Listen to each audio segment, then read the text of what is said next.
இன்னைக்கு டேஸ்டியான ஒரு ஸ்வீட் ரெசிபி பண்ண போகிறேன். இது குக்கு கோமாளில ஷெரின் பண்ண ரெசிபி.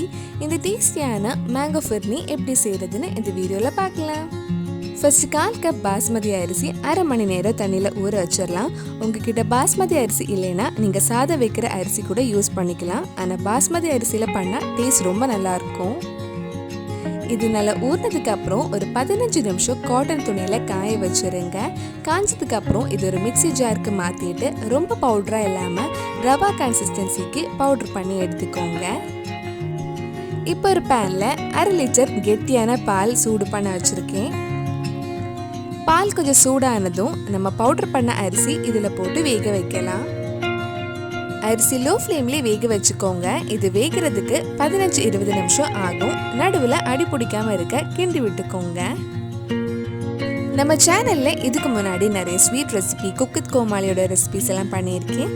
நீங்கள் இன்னும் அந்த ரெசிபிஸ் எல்லாம் பார்க்கலன்னா அதோட லிங்க் கீழே டிஸ்கிரிப்ஷனில் இருக்குது. மறக்காமல் அந்த ரெசிபிஸும் போய் பாருங்கள்.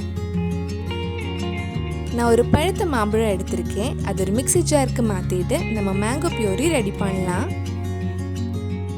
இந்த மாதிரி அரிசி நல்லா வெந்து கெட்டியானதும் நம்ம அரைச்ச மேங்கோ பியூரி இதில் ஆட் பண்ணி மிக்ஸ் பண்ணலாம். சில மாம்பழம் நல்லா ஸ்வீட்டாக இருக்கும், சிலது அவ்வளோ ஸ்வீட்டாக இருக்காது. நீங்கள் நல்லா மிக்ஸ் பண்ணிவிட்டு டேஸ்ட் பார்த்துட்டு தேவைப்பட்டால் கொஞ்சம் எக்ஸ்ட்ரா சுகர் ஆட் பண்ணிக்கோங்க. நான் 1/4 கப் சுகர் ஆட் பண்ணியிருக்கேன். இதெல்லாம் சேர்த்து மறுபடி கொஞ்சம் நேரம் மிக்ஸ் பண்ணலாம். அந்த சுகர் எல்லாம் மெல்ட் ஆகி மறுபடி கொஞ்சம் நேரம் லைட்டாக கொதிக்கட்டும். கடைசியாக இதில் கொஞ்சம் ஏலக்காய் பொடியும் கொஞ்சம் நட்ஸும் ஆட் பண்ணால் நம்ம டேஸ்டியான மேங்கோ ஃபிர்னி ரெடி ஆகிடும். இது ஆஃப் பண்ணிட்டு உடனே நம்ம எந்த பவுலில் சர்வ் பண்ணுறோமோ அந்த பவுலுக்கு மாற்றிடலாம். இது ஆறுனதுக்கு அப்புறம் செட் ஆகிடும். அதனால உடனே நம்ம ட்ரான்ஸ்ஃபர் பண்ணிடலாம். இது நல்லா ஆறுனதுக்கு அப்புறம் ஃப்ரிட்ஜில் ஒரு 3 இல்லை 4 மணி நேரம் வச்சுருங்க. இப்போ நம்ம மேங்கோ ஃபிர்னி ஃப்ரிட்ஜில் எல்லாம் வச்சு நல்லா செட் ஆகிருக்கு. டெக்கரேஷனுக்காக நான் மேலே கொஞ்சம் மேங்கோ பியூரி ஆட் பண்ணுறேன். அவ்வளவுதான், ரொம்ப டேஸ்டியான மேங்கோ ஃபிர்னி ரெடி ஆயிடுச்சு. கண்டிப்பாக நீங்களும் இந்த ரெசிபி உங்கள் வீட்டில் செஞ்சு பாருங்கள். பிடிச்சிருந்தா இந்த வீடியோவை லைக் பண்ணுங்கள், உங்கள் ஃப்ரெண்ட்ஸ் அண்ட் ஃபேமிலிக்கு ஷேர் பண்ணுங்கள்.